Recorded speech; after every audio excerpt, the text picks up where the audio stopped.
이 시간 함께 은혜 나누실 하나님의 말씀은 민수기 14장 말씀입니다. 민수기 14장 26절부터 우리 35절까지의 말씀을 우리 다 같이 합독하시겠습니다. 민수기 14장 26절부터 35절까지의 말씀을 합독하겠습니다. 야훼께서 모세와 아론에게 말씀하여 이르시되 나를 원망하는 이 악한 회중에게 내가 어느 때까지 참으랴. 이스라엘 자손이 나를 향하여 원망하는 바 그 원망하는 말을 내가 들었노라. 그들에게 이르기를 야훼의 말씀에 내 삶을 두고 맹세하노라.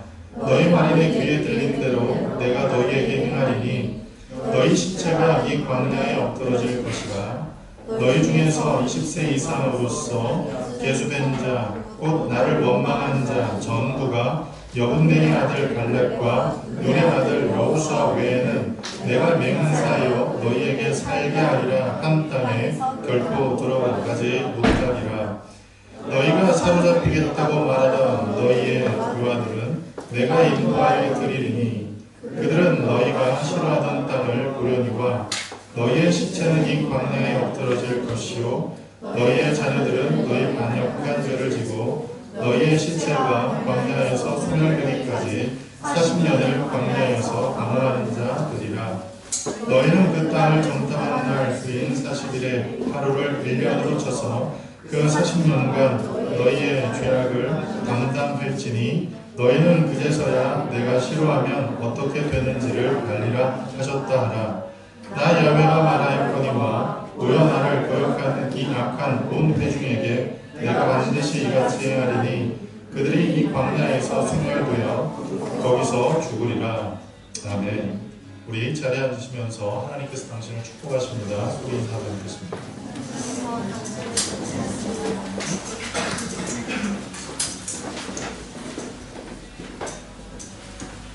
할렐루야. 하나님께서 오늘 이 시간 우리를 사랑하셔서 하나님의 귀한 자리에 불러주셨고 하나님 앞에 신령한 진정한 마음으로 예배 드릴 때 하나님의 성령과 은혜로 우리 모두에게 충만한 은혜 부어주실 줄 믿습니다. 오늘 우리는 함께 합독한 말씀을 통해서 이 민수기 말씀을 살펴보려고 합니다. 민수기 말씀을 통해서 주님 손에 맡긴 삶 그리고 주님 손에 붙들린 교회로서 우리가 어떤 삶을 살아야 할지를 깊이 생각할 수 있는 이 좋은 시간 되길 간절히 축복합니다. 여러분, 이 민수기를 우리가 읽을 때에 여러 가지 어려움을 경험하게 되는데 그 이유는 이 민수기라는 것은 이 민수기라는 그 말씀에서 알려주듯 넘버라는 뜻이에요. 넘버. 이 사람의 숫자를 카운팅하는 겁니다. 숫자를 세는 거예요. 그래서 출애굽한 이스라엘 백성들, 그 이스라엘 백성들 가운데서 전쟁에 나가기 합당한 사람들 그 숫자를 계수한 내용이 이 민수기입니다. 그것도 한 번만이 아니라 두 번씩이나 하게 되는데 이 시내산 광야 앞에서 하고 그리고 모압 평지에서 합니다. 그래서 40년 전에 한 번 하고 그리고 40년쯤 됐을 때 한 번 하고 그래서 두 번 정도 이 숫자를 계수하게 되는데 그 계수할 때 어때요? 이름이 나오잖아요. 그러다 보니까 어렵고 그리고 또 이스라엘 백성들이 하나님 앞에 드려야 될 제사 그리고 또 이스라엘 백성들이 하나님 앞에 어떻게 회막을 중앙으로 해서 진을 치고 그리고 어떻게 앞으로 전진할지를 기록한 내용이 나오기 때문에 이 말씀을 읽다 보면 적지 않게 힘들다, 쉽지 않다 이렇게 생각할 수도 있게 됩니다. 그러나 여러분, 이 민수기를 우리가 반드시 정독하고 또 이 민수기를 깊이 생각해야 될 이유는 우리가 이 세상을 살아가는 신앙의 삶이 이 민수기의 삶과 다르지 않다는 사실을 알아야 합니다. 민수기에 기록된 이 모든 말씀이 우리가 천국 가는 그 과정에 우리가 걸어가야 하는 그 상황, 그것과 많이 유사하고 거의 유사하고 그리고 또 그와 비슷한 일들이 많이 벌어질 수 있기 때문에 이 민수기를 잘 읽고 그 말씀을 통해서 우리가 어떤 삶을 살아야 할지를 알게 된다면 우리가 천국 가는 그날까지 이 세상 가운데서 우리의 신앙생활을 잘 유지하는 데 크게 도움이 되게 될 것입니다. 그래서 이 민수기는 굉장히 귀한 책 그리고 꼭 읽어야 하는 책입니다. 그래서 여러분 할 수 있는 대로 이 민수기를 다 읽으시고요. 그리고 아직 못 읽으신 분들은 오늘 오늘 해가 지기 전에 이 민수기를 다 읽으실 수 있으시면 좋겠습니다. 자, 민수기의 주제는 무엇인가 하면 훈련입니다. 훈련. 하나님께서 이스라엘 백성들을 훈련하신 그 내용이 기록된 책, 그것이 민수기인데, 민수기의 그 주제는 언약 백성이 약속 땅을 차지하기 위한 과정을 보여주는 거예요. 과정. 하나님께서 약속하신 그 백성들, 그리고 약속을 끌어안고 사는 그 백성들, 그 백성들이 살아가는 삶의 과정을, 그리고 그 약속을 이루어가는 과정을 보여주는 것, 그것이 무엇이냐? 바로 민수기라는 것입니다. 그 민수기는 크게 7 섹터로 구분할 수 있는데, 섹션으로 구분할 수 있는데, 첫 번째는 1장부터 4장까지 인구조사가 나오고요. 그리고 5장부터 8장까지는 이스라엘 백성들이 자기 스스로를 이제 정결케 합니다. 그리고 9장부터 12장까지는 불평과 욕심이 나오게 됩니다. 그리고 13장부터 16장까지는 정탐과 불신이 나옵니다. 그리고 17장부터 19장까지는 정결, 그리고 20장부터 27장까지는 전진과 방해라는 내용이 나와요. 그리고 28장부터 36장까지는 제사와 훈계에 대해서 기록하고 이 민수기를 마무리 짓게 되는데, 이 민수기 요절 말씀을 우리 다같이 함께 합독해 보도록 하겠습니다. 이 민수기 요절 말씀을 우리 다 함께 합독합니다. 시작. 여호와께서 또 아론에게 이르시되 너는 이스라엘 자손의 땅에 기업도 없겠고 그들 중에 아무 분깃도 없을 것이나 내가 이스라엘 자손 중에 내 분깃이요 내 기업이리라. 아멘. 이 말을 좀 쉽게 하면 내가 너희의 유산이 되겠다라는 말씀입니다. 아론의 자손은 누구를 얘기를 합니까? 레위 지파. 그 가운데서 하나님께서 대제사장으로 세운 그 가문, 그 가문이 누구의 가문이냐면 바로 아론의 가문입니다. 그런데 그 아론의 가문은 이스라엘 백성들이 가나안 땅에 들어가서 차지할 땅을 하나님께서 허락하지 않습니다. 11지파는 하나님께서 모든 땅을 그 수에 알맞게 분배를 하시지만 이 레위 지파는 그 땅을 기업으로 분배해 주시지 않습니다. 여호수아가 해주기 싫어서도 아니고 갈렙이 해주기 싫어서도 아닌 하나님께서 하지 못하도록 금하셨기에 이 레위 지파는 땅의 분깃을 얻지 못합니다. 그러나 하나님께서 그 레위 지파를 그대로 내버려 두지 아니하시고 각 지파에서 얻어진 소출의 10분의 1을 그 레위 지파를 공개하도록 하셨습니다. 그리고 또 특별히 하나님께서 이 아론의 집을 축복하심으로 그 레위 지파들 가운데서 또 10분의 1을 구별해서 이 아론의 이 집에 또 공개하게 하는 그런 일들을 하나님께서 만드십니다. 그래서 오늘 이 본문 말씀을 우리가 읽은 이 요절 말씀을 통해서 볼 때 민수기 18장 20절에 있는 이 말씀, 곧 하나님께서 나의 유산이시다 라는 이 사실을 우리가 깊이 생각하고 어떤 삶을 살아야 하느냐, 오직 하나님만이 나의 모든 것이 된다는 생각을 하며 이 세상을 사는 복된 성도님들 되길 간절히 축복합니다. 이 세상에서 가장 부자가 누군지 아세요? 이 세상에서 가장 이 세상에서 가장 부자가 누군 줄 아세요? 빌 게이츠 아닙니까? 어려운 거 아니잖아요. 빌 게이츠잖아요. 그렇죠? 그런데 우리는 빌 게이츠로 알고 있는데 가장 부자는 누구냐면 빌 게이츠 아들이래요. 왜 그런가 하면 빌 게이츠는 자기가 돈을 벌었기 때문에 돈을 잘 못 쓴대요. 그런데 아들은 자기 돈이 아니니까 막 쓸 수 있대요. 그래서 가장 부자가 누구냐? 빌 게이츠 아들이다. 내가 아무리 돈을 많이 벌어도 내가 쓸 수 없으면 그것은 부자라고 할 수가 없어요. 그래서 빌 게이츠 아들이 가장 큰 부자다 그렇게 얘기하는 사람들이 있는데 그건 확인된 사실은 아닌 것 같습니다. 여러분, 우리가 이 세상을 살아가면서 많은 것을 유산으로 받고 많은 것을 유산으로 얻기를 원하는데 그 유산들이 결국 어떻던가요? 싸움을 불러일으키는 원인이 될 때가 굉장히 많더라고요. 우리나라의 큰 기업들 어때요? 유산 싸움 때문에 집안 망신당하는 경우가 얼마나 많습니까? 롯데, 두산, 뭐 이런 기업들. 그렇지 않습니까?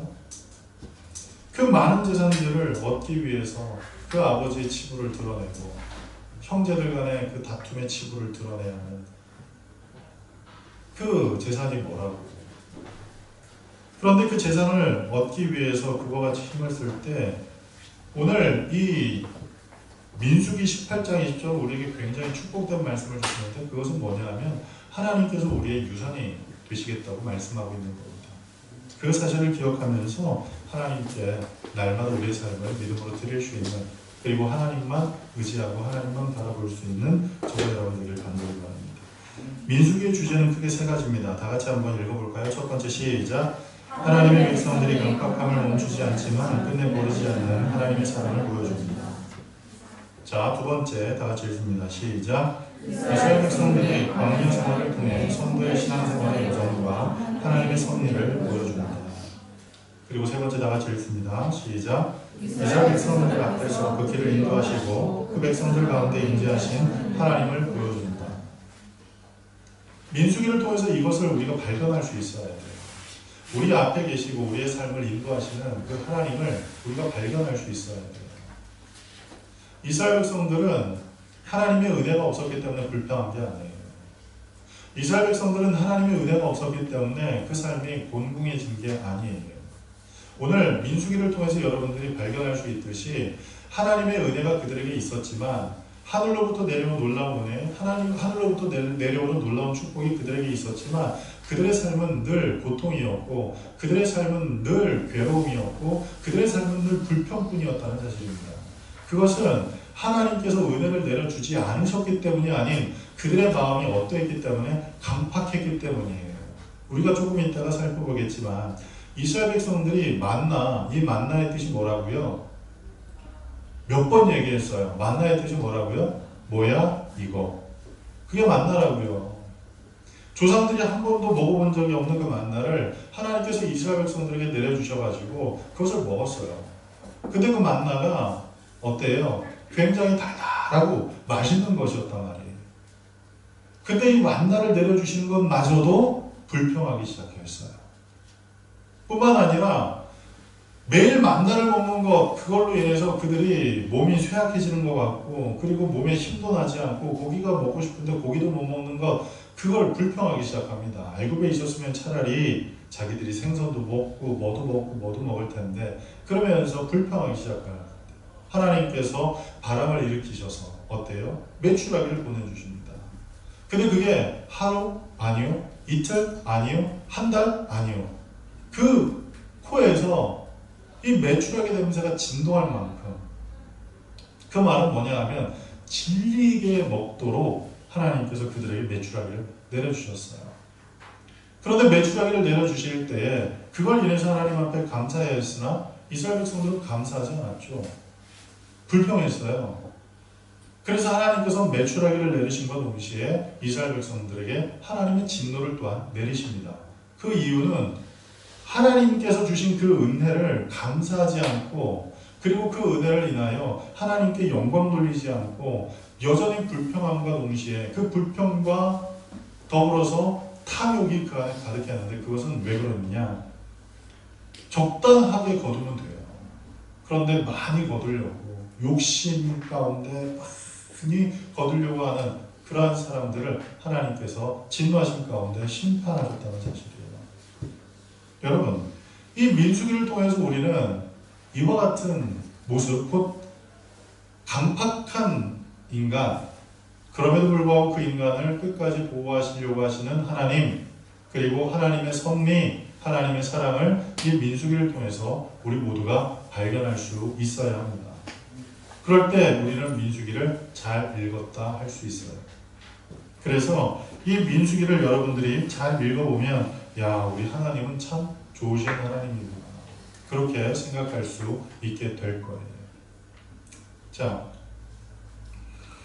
민수기는 베미드바르라는 이 히브리어, 곧 광야 중에서라는 뜻, 그게 이 원래 민수기의 책 이름이었어요.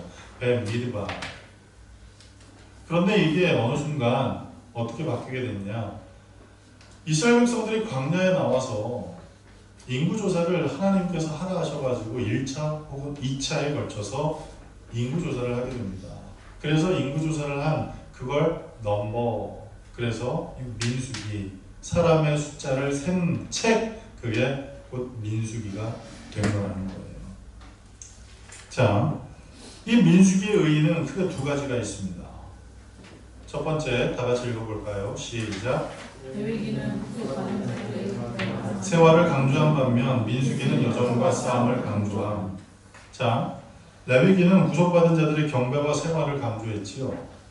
그죠? 하나님께 구속받은 사람이 어떻게 경배하면서 어떻게 정결하게 자기의 삶을 구별되게 살아야 할지를 가르쳐 주십니다. 그 기준을 가르쳐 주신 책, 그게 뭐냐면 레위기예요. 그러면 그것을 다 들었어요. 그것을 이미 다 배웠어요. 그리고 그것을 이제 자기의 삶의 기준으로 삼아야 해요. 근데 그대로 머물러 있으면 무슨 소용이 있겠습니까? 그것을 삶 가운데 실천해야지요. 삶 가운데 그것을 드러내야지요.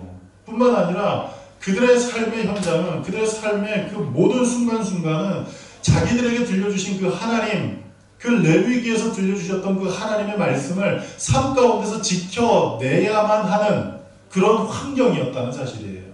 그 주변 나라를 보니 어때요? 다 우상을 섬기는 나라였고, 그리고 그 모든 상황을 보니 물도 없고 마실 것도 없고 날마다 가는 그곳에 사망의 음침함이 날마다 드리워진 그 가운데 걸어갈 때에 하나님께서 주신 그 생명의 그 소망, 그리고 하나님께서 주신 그 구별된 그 모든 것들을 매일매일의 삶 가운데 날마다 자신의 삶을 통해서 증명해내고 드러내야 하는 것, 그것이 바로 민수기였다는 사실이에요.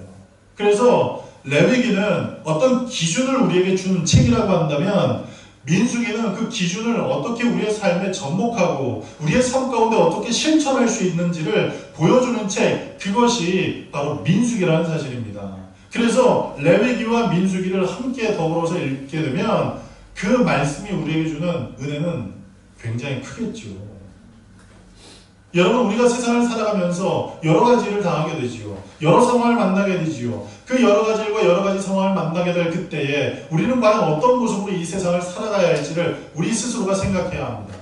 여러분들 공부할 때, 그리고 여러분들 직장 다닐 때, 그리고 여러분들 혹은 사업을 할 때, 혹은 여러분들이 여행을 다닐 때 내가 생각지 못했던 여러 가지 일들을 맞닥뜨리게 될 때가 있잖아요.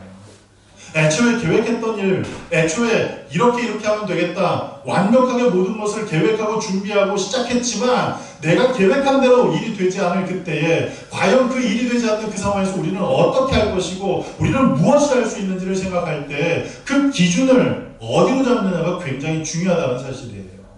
무엇을 해야 하고 어떻게 해야 하는지, 그런 그 질문 앞에 그 모든 해답을 우리에게 줄 수 있는 가장 확실한 것은 무엇이냐면 바로 우리의 삶의 기준을 어디에 두느냐 따라 달라진다는 사실이에요. 여행을 계획합니다. 여행을 계획할 때 남들이 한 번도 가보지 않는 유럽 여행을 가기 위해서 여러 가지 계획을 준비하고 여러 가지 일정을 짜요. 그런데 그 기준이 하나님께 예배드리는 것, 그것이 기준이 아닌 사람들은 주일날도 여행 다녀요. 주일날도 여행 다니기 바빠요. 왜? 하루라도 더 봐야 되니까.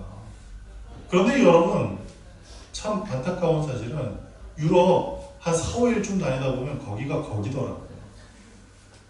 성당 나와요. 시청 나와요. 광장 나와요. 길 나와요. 끝이에요.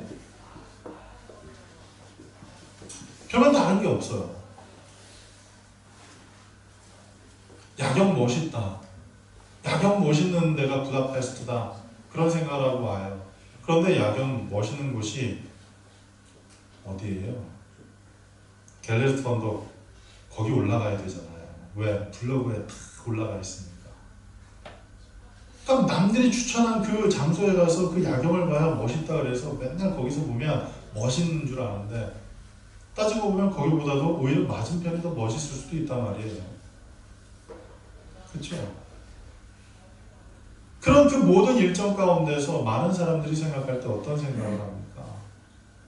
내가 무슨 기준을, 잡느냐에 따라 달라져요. 나는 어쨌든지 어느 곳에 있든지 하나님의 자녀임을 잊지 않고 구별된 삶을, 정결한 삶을 살 것이다 라는 그 기준을 갖게 된다면 여행 중이든 그리고 시험 중이든 그리고 공부하는 가운데 있든 직장 생활을 하든 그리고 사업을 하든 하나님 중심주의의 삶을 살아가게 될 것입니다. 그것이 오늘 민수기가 우리에게 보여주는 그 내용이에요. 그래서 민수기의 그 책, 히브리 책의 그 내용 이름이 뭐냐? 베미드바, 광야 중에서, 광야 가운데서예요. 광야 가운데서 나타나신 하나님, 광야 가운데서 말씀하신 하나님, 그리고 광야 가운데서 그 말씀을 듣고 그리고 하나님의 임재를 보고 살아갔던 그 이스라엘 백성들의 모습을 보여주고 있는 거예요. 그런데 놀라운 사실은 하나님께서 그렇게 끊임없이 말씀하셨고 하나님께서 끊임없이 임재하셔서 놀라운 기적을 보여주셨음에도 불구하고 이 민수기를 통해서 우리가 발견하게 되는 우리 인간의 모습은 너무나도 비참한 모습이었다는 사실입니다. 끊임없이 불평했고 끊임없이 강팍했고 그리고 히브리서에 이 이스라엘 백성들이 광야 생활하는 것을 한마디로 요약할 때 목이 고든 가운데 생활했음을 기록하고 있다는 사실이에요.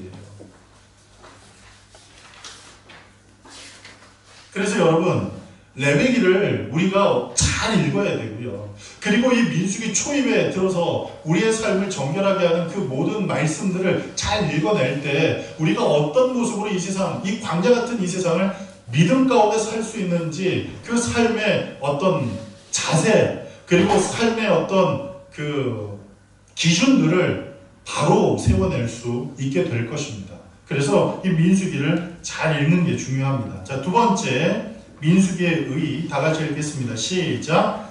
시내산을 출발하여 모압 평지까지 이르는 여정 가운데 이스라엘의 모습을 기록했습니다.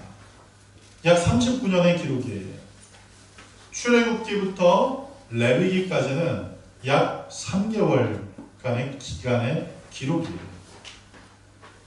그런데 이 민수기와 신명기는 어때요? 민수기는 약 39년 동안의 그 시간을 기록한 거예요. 그럼 생각해 보세요. 이스라엘 백성들이 광야에서 40년 동안 생활했던 그 대부분의 그 모습을 기록한 책이 어디다? 민수기다.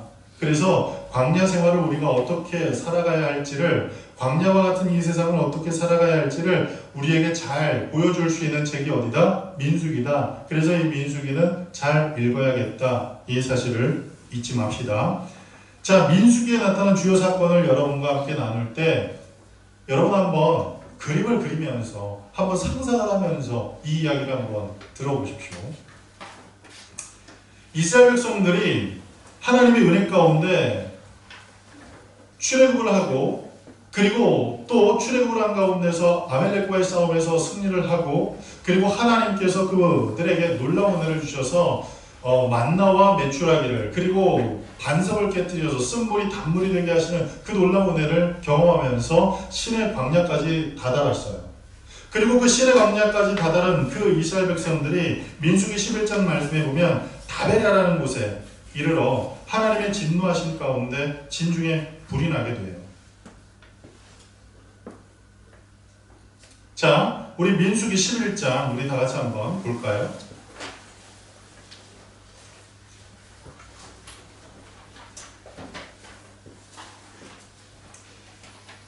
11장 1절부터 3절까지입니다. 시작. 야훼께서 들으시기에 백성이 악한 말로 원망하며 야훼께서 들으시고 진노하사 야훼의 불을 그들 중에 붙여서 진영 끝을 사르게 하시매 백성이 모세에게 부르짖음으로 모세가 야훼께 기도하니 불이 꺼졌더라. 그곳 이름은 다베라라 불렀으니 이는 야훼의 불이 그들 중에 붙은 까닭이었더라. 아멘. 이 다베라라는 곳에 이스라엘 백성들이 이르러서 악한 말로 하나님을 원망하기 시작했습니다. 그 이야기는 뭐 여러 가지겠지요. 힘들다, 먹을 것이 없다, 그리고 갈증난다, 그리고 왜 우리가 꼭 그 길로만 가야 되느냐, 뭐 등등 여러 가지 이야기들이 나오게 되겠지요. 그런 이야기들이 불만이 가득한 가운데서 이 다베라에 도착한 그 사람들이 여러 가지 이야기를 할 때에 하늘로부터 불이 임하게 됐어요. 그때 하나님의 사람 모세가 그 백성들을 위해서 기도합니다. 하나님 불을 멈춰주십시오. 기도하자 하나님께서 불을 멈춰주심으로 그 백성들이 살게 됩니다. 자, 그리고 이제 11장의 내용이 계속됩니다. 그 내용 가운데서 하나님께서 이스라엘 백성들에게 무엇을 내려주시느냐, 메추라기를 내려주시는 모습이 기록이 됩니다.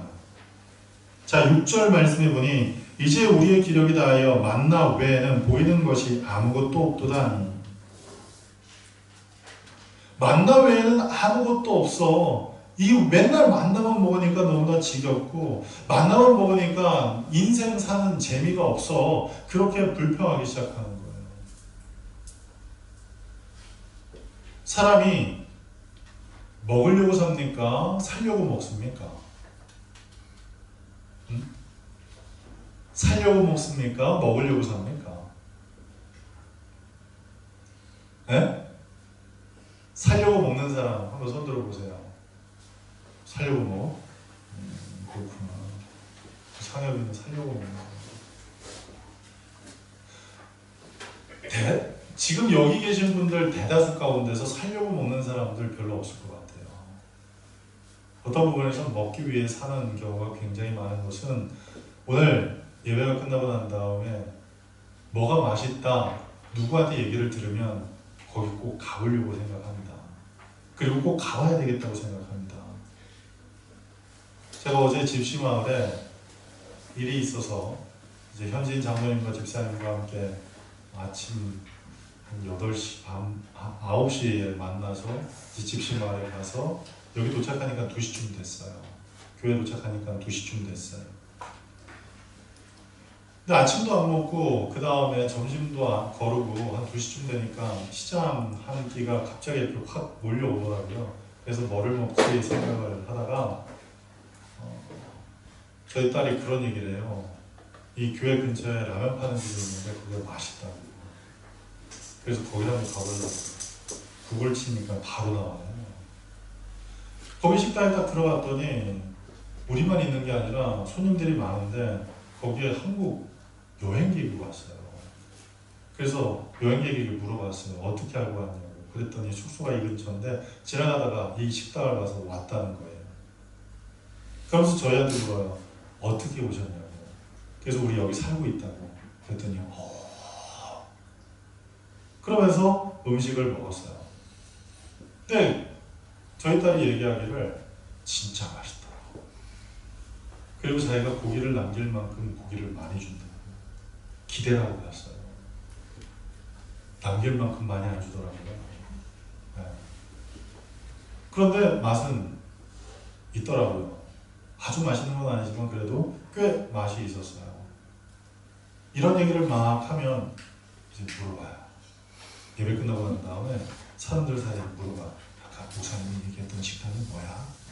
라면집 어디야? 이러면서 물어보는 거야. 그리고 기회가 되면 거기 가보려고 하잖아요.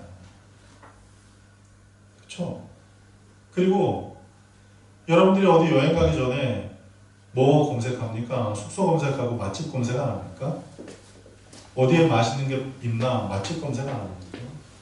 그런 걸 보면 사람들이 살아갈 때 먹으려고 사는지 살려고 먹는지 그것이 혼란스러울 때가 있는데 이스라엘 백성들이 광야에서 나오면서 애굽에서 나오면서 먹을 것을 하나도 준비하지 않았어요. 그런데 준비하지 않은 그 백성들이 세상을 살아가 이 광야길을 걸어가는 동안 하나님이 공급하시는 그 양식, 그 만나를 통해서 그들이 일용할 것들을 공급받게 되었는데 그것을 감사하기는커녕 그들이 심지도 않는 가운데서 거두었고 그들이 씨를 뿌리지 않는 가운데서도 거둔 그 만나를 감사함으로 먹기는커녕 오히려 불평하고 원망하기 시작했습니다. 우리에게 남은 것은 만나밖에 없다. 이 만나를 매일같이 먹으니 참 먹기 싫다. 그런 얘기를 하기 시작하는 거예요. 그럴 때 하나님께서 어떤 일을 행하십니까? 사람들에게 그 이 얘기를 듣고 모세가 하나님 앞에 기도합니다. 하나님, 이 사람들이 고기가 없다는 일로 불평을 하기 시작합니다. 그럴 때 하나님께서 모세에게 말씀합니다. 내가 그들에게 고기를 주겠다. 그랬더니 모세가 생각할 때 이 많은 사람들을 먹이려면 우리가 가지고 있는 그 가축을 다 잡아도 계속 먹이기는 부족할 정도로 이 백성들이 참 많은데 어떻게 그게 가능합니까? 그래도 하나님께서 말씀하실 때 내일 언제쯤 내가 고기를 먹게 할 것이다 말씀을 합니다. 그런데 정말 하나님께서 놀라운 일을 행하시죠. 갑자기 바람을 불게 하셔서 메추라기가 그들에게 떨어지게 됩니다. 그리고 그들이 그것을 가져다가 반을 갈라서 말려서 구워 먹기도 하고 그렇게 맛있게 먹게 돼요. 그런데 그렇게 맛있게 먹게 되는 그 가운데서 어때요? 동시에 불이 나와서 동시에 그 사람들에게 하나님의 진노하심 가운데 하나님의 심판이 임하게 되었습니다. 그 이유는 아까 말씀드렸듯이 감사하지 않는 거예요. 감사하지 않는 거예요. 그들이 심지도 않았고 그들이 잡지도 않았고 그들이 무엇 노력하지도 않았고 하나님께서 바람을 불어 일으키셔서 말추라기를 그들에게 떨어뜨리게 하시고 그걸 먹게 하실 때 그들이 그것을 인하여 하나님 앞에 감사해야 했음에도 감사하지 않았다는 사실이에요. 자신들의 삶을 이끌어 가시는, 그리고 자신들의 삶을 보호하시는, 그리고 자신들의 삶 가운데 필요한 모든 것을 공급하시는 그 하나님을 향하여 감사하기는커녕 오히려 그 가운데서 불평했고 오히려 그 가운데서 탐심이 더욱더 커져서 오랜만에 만난 그 고기가 너무나 반가워서 그 고기를 거둬들이는 일에만 혈안이 된 그 상황에 하나님께서 그들에게 하나님의 진노하심을 내렸다는 사실입니다.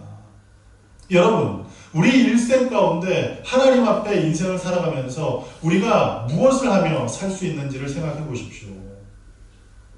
불평을 하며 살 수 있고 감사하며 살 수 있습니다. 그러면 과연 나는 무엇을 선택하며 살아갈 수 있겠습니까? 불평을 선택하며 살아갈 수 있겠습니까? 감사함을 선택하며 살아갈 수 있겠습니까? 우리의 삶 속에서 날마다 안 좋은 일, 날마다 비극적인 일, 날마다 우리의 삶 가운데에서 정말 최악의 상황들이 매일매일 이루어진다고 한다면 여러분 불평하며 사십시오. 그러나 우리 인생이 날마다 최악이 아니고 날마다 비극이 아니고 날마다 멘붕이 아닌 때론 행복한 일, 때론 즐거운 일, 때론 상상할 수 없는 좋은 일들이 우리에게 벌어지고 있잖아요. 그런 그 가운데서 하나님 앞에 감사할 수 없다고 한다면 여러분 과연 무엇을 인하여 여러분은 감사할 수 있겠습니까? 무엇을 통해 하나님 앞에 감사할 수 있겠습니까? 많은 분들이 그런 생각을 해요. 공부하면서 힘들면 불평하죠. 공부하면서 힘들면 불평하지요. 여러분, 제가 여러분에게 이렇게 얘기를 하면 내가 여러분에게 공공의 적이 될지도 몰라요. 그러나 얘기를 해볼게요. 여러분 공부할 때가 가장 행복할 때인 줄 아십시오. 공부할 때가 가장 행복할 때인 줄 아십시오. 그리고 여러분들이 한국에서도 아니고 이곳에 나와서 공부하는 건 얼마나 귀한 일입니까? 정말 부모님께 감사해야 하고 그리고 이렇게 공부할 수 있는 환경이 여러분에게 주어졌다는 것, 그것을 인해서 여러분 감사해야 돼요. 그런데 공부하면서 불평한다? 공부하면서 불만만 가득하다? 말이 안 돼요. 여러분 감사하며 합시다. 할렐루야. 감사하며 합시다. 환경을 열어주신 하나님 앞에 감사합시다. 그리고 여러분을 끝까지 지원하고 여러분을 후원하는 여러분의 부모님께 감사합시다. 감사하며 매일매일 사는 거예요. 그렇게 감사하지 못하는 그 삶 가운데 불평이 가득하다 보면 이제 어때요? 눈이 횟가닥해서요. 이상한 것만 보여요. 그리고 이상한 것만 보이면서 그 마음이 강팍해져서 이제는 탐심으로 가득하게 되는 거예요. 그런 삶이 이루어지지 않도록 늘 하나님 앞에 감사해야 될 게 우리의 삶의 모습인 것을 기억해야 합니다. 자, 그리고 세 번째로 하세롯이라는 곳에서 모세가 구스 여자를 취해요. 민수기 12장에 보면 하세롯이라는 곳에서 모세가 구스 여자라는 것은 지금의 에티오피아 정도 되는 곳에 있는 지역이었대요. 그런데 그곳에 있는 그 여인을 모세가 아내로 취해요. 그때 아론과 미리암이 모세를 향해서 비난을 하기 시작합니다. 어떻게 이방 여인을 아내로 맞이할 수 있느냐라고 비난하기 시작하는데 여러분이 민수기 12장을 읽어보면 아론과 미리암이 모세가 이방 여인과 결혼한 것에 대해서 비난하기는커녕 오히려 더 나아가서 어떤 것을 비난하기 시작하냐면 모세의 리더십에 대해서 비난하기 시작하는 거예요. 모세의 리더십, 너만 리더냐? 너만 잘났냐? 나도 잘났다. 나도 리더다. 나도 여자 중에는 이거고 나는 대사 때 제사장이야. 그런데 왜 네가 항상 모든 걸 결정하고 모든 걸 다 네가 얘기해야 하는 대로 우리가 따라야 돼. 결국 이 민수기 12장에 모세가 구스 여자와 결혼한 것 때문에 그것을 인하여 이야기하기보다는 나중에 어떤 방향으로 이야기가 흘러가게 되냐면 모세 리더십에 대해서 대적하는 걸로 흘러가게 됩니다. 그걸 우리가 어떻게 알게 되냐면 이 민수기 12장 자세히 읽어보면 하나님께서 세 사람을 동시에 불러요. 모세, 아론, 미리암 이 세 명을 동시에 불러요. 그리고 동시에 부르실 때에 그들 앞에서 하나님께서 이렇게 말씀합니다. 야, 너희가 모세 대적하기를 어떻게 두렵지 않게 그렇게 막 할 수가 있니? 그러면서 그들에게 이렇게 말씀합니다. 내가 너희에게 아론과 미리암 너희에게 말할 때는 신기하게 얘기하고 불분명하게 얘기하는데 모세는 그렇게 얘기하지 않아. 모세는 친구와 같이 얘기하고 확실하게 얘기하고 심지어 모세는 나의 형상까지 보는 사람이야 라고 얘기하며 모세와 아론과 미리암이 다른 점을 그들에게 알려주십니다. 그 내용은 무엇을 뜻해요? 결국 미리암과 아론 이 사람이 누구를 대적하는 내용이에요? 모세를 대적하는 내용이에요. 그게 12장에 나와요. 그리고 이제 13장부터 14장에는 어떤 내용이 나오게 되냐면 12 정탐꾼을 선발해서 파송을 보내는 그런 내용이 나오게 됩니다. 12 정탐꾼을 보내서 40일 동안 요단강을 기점으로 해서 여러분이 보기에 이쪽에 있는 곳은 모압 평지이고 이쪽은 가나안 땅이에요. 여리고 소마 등등등 있는 가나안 땅이에요.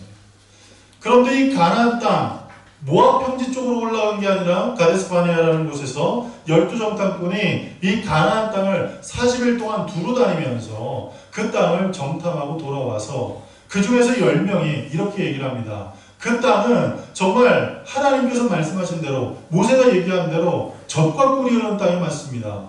거기서 가져온 이 포도송이만 봐도 그곳은 굉장히 윤택한 땅입니다. 그리고 그곳에서 나오는 이 과일은 엄청나게 크고 맛도 좋습니다. 뭐 그런 이야기를 해요. 그런데 그 다음부터가 가관이에요. 근데 그 땅에는 아랍 자손들이 있어요. 그리고 그 땅에는 큰 요새가 있고 그리고 그 땅에는 우리가 감에 들어가지 못할 만큼 강력한 군대들이 많습니다. 그 사람들과 우리를 비교할 때 우리는 마치 이 메뚜기 같이 너무나도 연약한, 너무나도 초라한 그런 사람들이기 때문에 우리는 그 땅에 들어갈 수가 없습니다. 절대로 들어갈 수가 없습니다. 그 땅에 들어갈 것 꿈에도 꾸지 마십시오. 차라리 우리 이곳에 그냥 머물든지 왜 우리를 이곳에 끌고 와서 죽게 하는지 우리 걸 모르겠습니다. 차라리 애굽에 그대로 있었으면 나았을 것은 뭐 그런 여러 가지 이야기를 하기 시작합니다.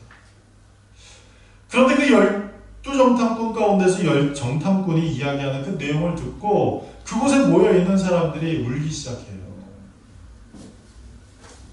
비통함에 젖어서 울기 시작해요. 우리가 정말 못 들어가겠구나. 그 땅에 들어갈 수가 없겠구나. 그 분위기가 점점 확산되는 모습을 보자 하나님의 사람 갈렙과 여호수아가 마음에 거룩한 분노가 일어나고 있습니다. 그 순간 어떻게 합니까? 자신들의 옷을 찢고 그곳에 있는 사람들을 향해서 이야기합니다.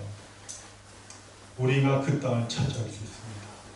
하나님께서 우리와 함께 하시면 우리는 그 땅을 차지할 수 있습니다. 그 땅에 있는 백성이 비록 아낙 자손 크고 두려운 사람이라 하지만 그들은 우리의 밥입니다. 하나님께서 그들을 우리 손에 붙이셨기에 우리는 그들을 이길 수가 있습니다. 그렇게 얘기합니다. 그런데 놀라운 사실은 이 가데스 바네아에서 아낙 자손들이 그 땅을 점령하고 있기 때문에 우리는 그 땅에 쳐들어가지도 못하고 그 땅에 들어갔다는 금방 죽을 수밖에 없다고 얘기할 그때에 아니라고. 그들은 우리의 밥이라고. 아낙 자손이 아무리 커도 그 사람들은 우리의 밥이라고 얘기했던 이 갈렙. 그 갈렙이 결국 아낙 자손을 물리칩니다. 여호수아서의 14장에서 결국 이 갈렙이 유다 지파가 그 아낙 자손을 무너뜨립니다. 그리고 그 산지의 땅을 차지하게 됩니다. 여러분, 12정탐꾼의 그 보고의 결과는 어떻게 되었습니까? 오늘 우리가 말씀을 읽은 대로 하루를 1년으로 기준해서 40년 동안 결국 너희가 그 땅에 머물게 될 것을 얘기합니다. 그리고 그 땅에 머물기 뿐만 아니라 민수기 14장 우리 다 같이 한번 읽어볼까요? 다시 또 읽어봅시다. 민수기 14장 28절 다 같이 읽습니다. 시작. 그들에게 이르기를 야훼의 말씀에 내 삶을 두고 맹세하노라. 너희 말이 내 귀에 들린 대로 내가 너희에게 행하리니. 아멘. 어떻게 하겠대요? 내 귀에 들린 대로 내가 행하겠대요. 너희가 못 들어간다 그랬니? 그래, 못 들어가게 하마. 무서운 얘기 아닙니까? 무서운 얘기 아니에요. 하나님께서 이스라엘 백성들을 애굽에서 꺼내신 이유가 뭐예요? 출애굽하게 하신 이유가 뭐예요? 하나님의 약속하신 그 땅으로 인도해서 그 땅에서 하나님을 섬기도록 하기 위해서 그 백성들을 하나님의 강권하심을 통해서 하나님의 전적인 능력을 통해서 그 백성들을 이끌어내셨고 이스라엘은 아무것도 하는 게 없단 말이에요. 그리고 그들이 광야에서 몇 달 동안 생활하는 가운데서 심은 것도 없고 거둬들인 것도 없지만 그들이 그곳에서 먹고 마시고 살았단 말이에요. 그리고 그들 앞에 가로막고 있던 홍해를 건넜을 뿐 아니라 아무것도 준비되어 있지 않는 무기조차도 없었던 이스라엘 백성들이 아말렉과의 싸움 가운데서도 이기며 그 길을 걸어갔단 말이에요. 그리고 하나님께서 그 12정탐꾼을 세워서 그곳을 둘러보게 하실 그때에 그곳을 바라보는 그 사람들의 시야는 아까도 말씀드렸듯이 하나님 기준이어야 했단 말이에요. 무엇을 해야 할지, 어떻게 해야 할지 그것을 묻는 그 상황에서 우리의 삶의 유일한 기준은 하나님이어야 했단 말이에요. 그런데 그 정탐꾼의 그 기준은 하나님이 아니었어요. 자기였고 그리고 자기들의 민족이었습니다. 이스라엘 하나님께서 왜 선택하셨습니까? 세상 가운데서 가장 미약한, 미련한, 가장 연약한 나라를 꼽고 꼽아서 선택한 민족이 어디냐? 여러분, 이스라엘입니다. 그게 하나님의 나라의 원칙이에요. 하나님은 약한 자를 들어서 강한 자를 부끄럽게 하시고 미련한 자를 들어서 지혜로운 자를 부끄럽게 하시는 하나님이시기 때문에 이스라엘 백성들은 어때요? 강팍하기 그지없고 죄악이 가득하고 교만하기 그지없고 그리고 무지함과 무능력함이 한계가 없는 그 사람들이 누구냐? 바로 이스라엘이에요. 그런 그들을 이끌어서 지금 그 땅에 당도하게 하십니다. 그들이 경험했잖아요. 지금 그들 가운데 임재해 계신 하나님을 경험하고 있잖아요.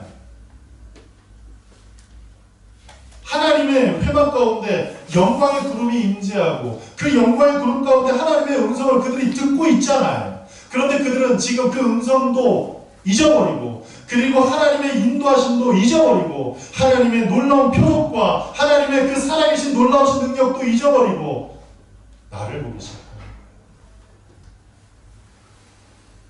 그럴 때 못 들어간다. 결국 못 들어간다. 그리고 그것에 동조했던 모든 사람들이 어떻게 됩니까? 그 땅에 못 들어가게 돼요. 못 들어가게 돼요. 딱 두 사람, 갈렙과 여호수아만 출애굽 1세대 가운데 그 땅에 들어가게 되었다는 사실. 굉장히 중요한 일이죠. 자, 그리고 다섯 번째, 고라, 다단, 아비람 자손이 모세와 아론의 지도력에 반발하기 시작합니다. 야, 왜 내가 네 말을 들어야 돼? 나도 나름 중요한 일을 하고 있어. 성소에서 나도 나름 중요한 일을 하고 있어. 나도 레위 지파 중에 한 사람이고, 그리고 그 레위 지파 가운데서도 내가 가장 중요한 일, 곧 이 법궤를 운반, 그리고 또 하나님을 예배하는 그 모든 걸 이렇게 만드는 일, 가꾸는 일, 그를 내가 하는, 난 참 중요한 사람인데 왜 내가 이제 네 얘기, 곧 모세의 네 얘기를 계속 들어야 되니 난 이제 듣기 싫어. 그렇게 얘기하기 시작합니다. 아론의 얘기를 내가 왜 들어야 되냐? 왜 아론만 대제사장을 세우느냐? 나도 대제사장을 좀 세워줘라. 뭐 그러면서 반란을 일으키기 시작합니다. 그럴 때 그 반란을 일으킬 때 모세가 기도하죠. 하나님, 이들이 자연사하면 그냥 그렇게 죽었나 보다 하니까 특별한 방법으로 이들을 하나님 심판해달라. 그러자 땅이 그들이 서 있는 곳에 갈라져서 그 고라와 함께했던 그 가족들이 몰살하게 됩니다. 뿐만 아니라 고라, 다단, 아비람과 함께했던 이 대표들 250명이 향불을 가지고 왔는데 그 향불이 불이 나서 그곳에 있는 사람들을 다 죽이게 되죠. 뿐만 아니라 그 사람들을 추종했던 그 사람들 가운데서 14,700여 명이 다 죽게 됩니다. 모세를 대적했다는 것, 아론을 대적했다는 것, 누구를 대적하는 거예요? 하나님을 대적하는 거예요. 하나님께서 지금 그 사람을 쓰고 계시잖아요. 하나님께서 지금 그에게 말씀하고 계시잖아요. 그런데 그것을 대적한다? 그것은 하나님을 대적하는 것 같았단 말이에요. 그래서 하나님께서 그것을 심판하셨어요. 그리고 그 심판의 사건이 있고 난 다음 무리바 사건이 나타나는데 사람들이 그렇게 큰 충격적인 일을 당하고 무리바라는 곳에 도착합니다. 그런데 설상가상 그들에게 무엇이 없었냐면 물이 없었어요. 물이 없어서 불평하기 시작할 그때 하나님께서 말씀합니다. 반석을 쳐서 물을 내라. 그런데 모세가 한 번만 내리치면 되는데 모세가 반석을 2번 내리칩니다. 왜 2번 내리쳤을까요? 화딱지가 나서 그럴 수도 있겠지만 믿음이 없음으로 인해서 2번 내리쳤나 봐요. 그래서 하나님께서 이로 인해서 모세와 아론도 약속한 땅에 들어가지 못하도록 만드시는 계기가 돼요. 반석을 치라 할 때 그냥 한 번만 쳐도 그 반석에서 물이 나올 줄 알아야 돼요. 그런데 한 번 쳤는데 안 나오니까 또 한 번 또 때려요. 그런 일이 우리에게 있어서는 안 됩니다. 하나님께서 물을 내시겠다 하면 물이 나오는 걸 믿는 사람이 우리 모두가 되길 간절히 바랍니다. 아멘. 자, 그리고 7번째, 드디어 만나에 대해서 불평하던 사람이 만나에 대해서 이제 악평을 하기 시작합니다. 불평을 하는 차원이 아니라 이제 만나에 대해서 악평을 하기 시작합니다. 만나를 박한식물이라고 원망함으로써 그곳에 무엇이 생기게 됐냐면 불뱀이 갑자기 나타나서 사람들을 물기 시작해요.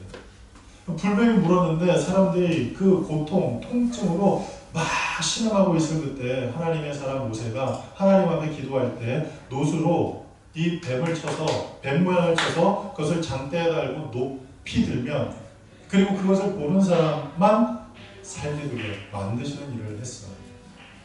그 노수로 쳐서 만든 그 뱀, 그것을 느구수단이라고 하는데 나중에 이것이 큰 역할을 합니다. 어떤 역할을 하냐면 우상의 역할을 합니다. 그래서 곳곳 산당마다 이 뱀 형상을 달아놔요.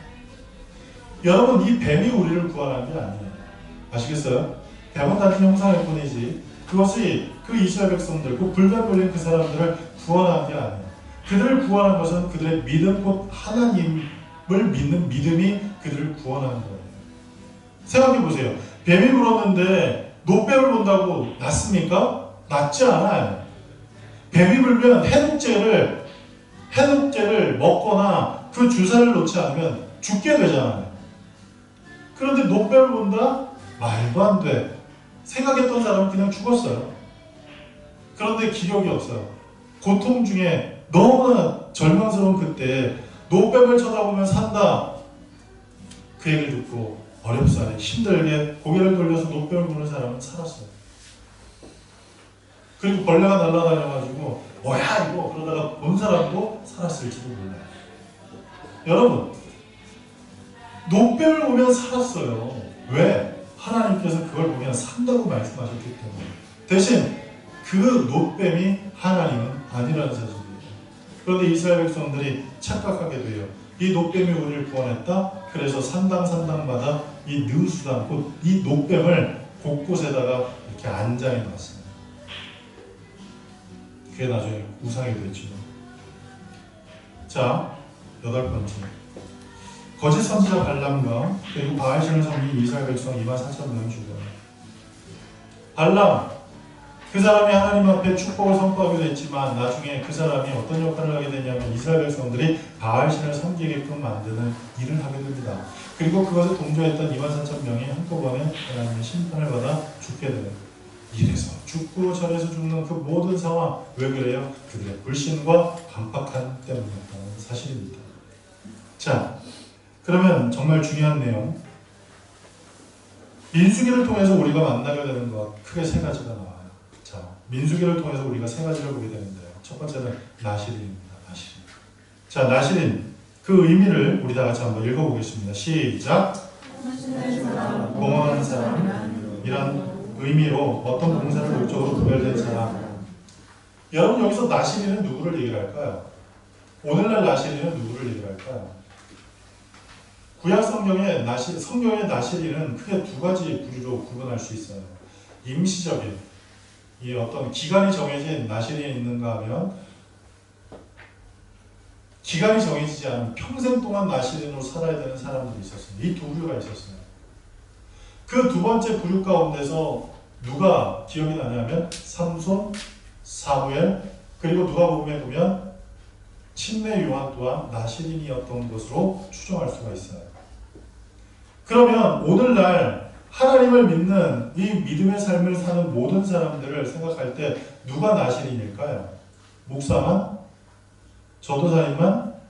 찬양인도자만? 아니면 예배팀만? 아니면 안내하시는 분만? 아니면 새가족팀만? 여러분 나실인일까요? 그렇지 않아요. 우리 모두가 나실인인 줄 믿으시기 바랍니다. 따라합시다. 나는 나실인입니다. 나실인의 뜻이 뭐라고요? 구별된 사람이라는 뜻이에요. 하나님 앞에 구별된 삶으로 매일매일 삶을 살아갈 수 있는 저와 여러분이 되길 간절히 바랍니다.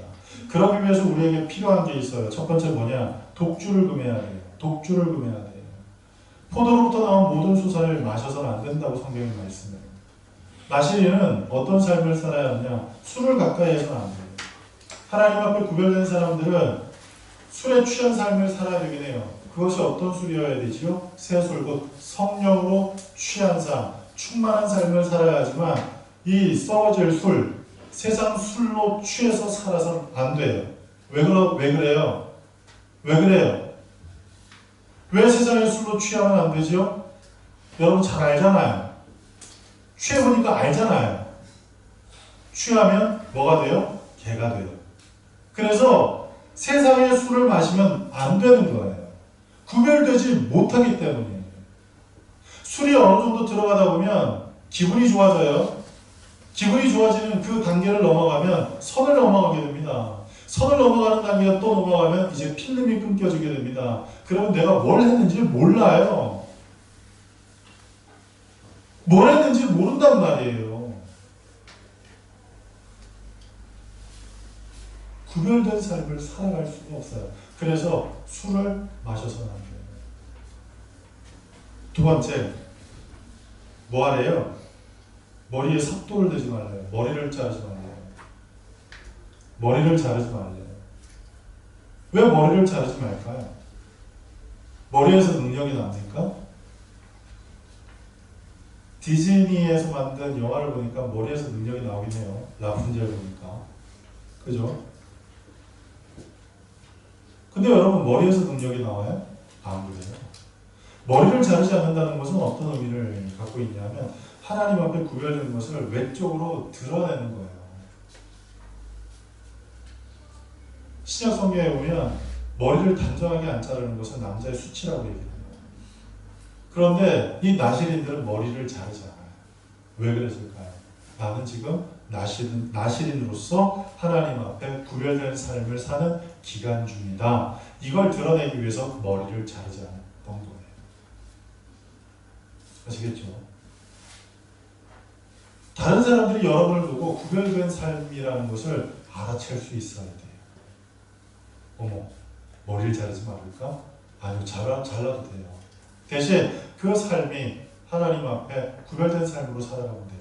말하는 것, 보는 것, 듣는 것, 행하는 것이 달라지면 되겠죠. 시체를 가까이 하지 말아야 돼요. 근데 지금 우리 청년들 대부분 어때요? 나시린으로 살아갈 수가 없어요. 날마다 시체 앞에 서 있어요. 그죠? 해부학할 때 서 있고, 그 다음에 서 있잖아요. 그죠? 시체 앞에 날마다 서 있기 때문에 나시린 될 수 없다? 아니요. 할 수 있어요. 나시린은 뭐다? 구별된 삶을 사는 거다. 알겠죠? 자, 두 번째. 누가 나와요? 갈렙과 여호수아가 나와요. 10명의 정탐꾼 얘기했어요. 여러분 그걸 듣고 여호수아와 갈렙이 옷을 찢었어요. 왜 찢었을까요? 왜 찢었을까요? 여호수아와 갈렙이 왜 옷을 찢었을까요? 하나님이 마음 아파하시는 것이 너무나 느껴졌던 거예요.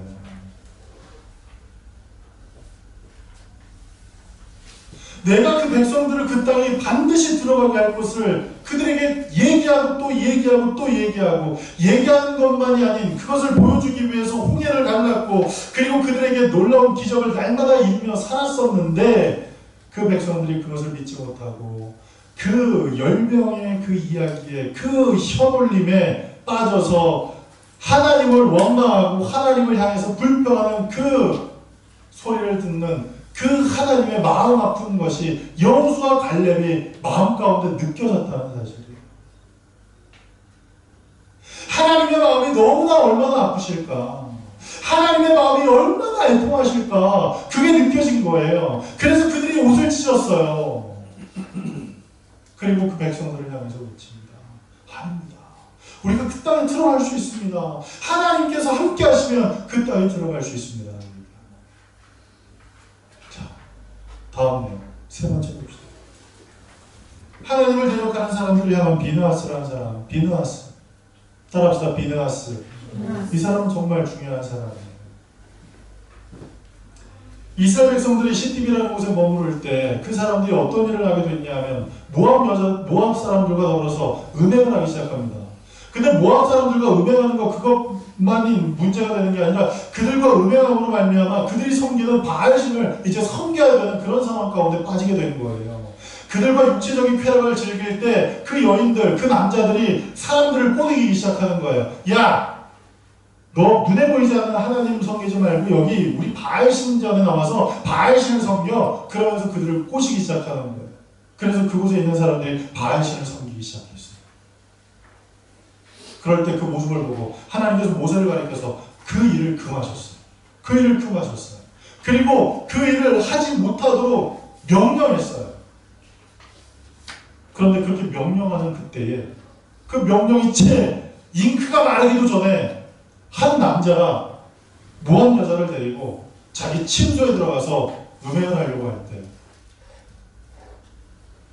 아론의 손자 엘리에셀의 아들 비느하스가 대제사장의 가문이었던 이 비느하스가 창을 들고 가서 그 행동하는 남자와 여자 이름은 몰라요. 그 남자와 여자를 찔러 죽였다는 사실이에요. 근데 놀라운 사실은 그들을 찔러 죽인 그 일을 통해서 하나님께서 내리신 진노가 멈췄어요. 여러분 오늘 이 세대를 살아가는 우리가 하나님 손에 맡긴 삶, 하나님께 붙들린 삶을 우리가 살아가려고 할 때 어떤 삶을 살아가야 하는가? 그것에 대해서 깊이 고민하고 또 고민하는 가운데 우리에게 얻어질 수 있는 한 가지 대답은 무엇이냐면 하나님과 같은 마음을 품는 것이 중요하다는 사실입니다.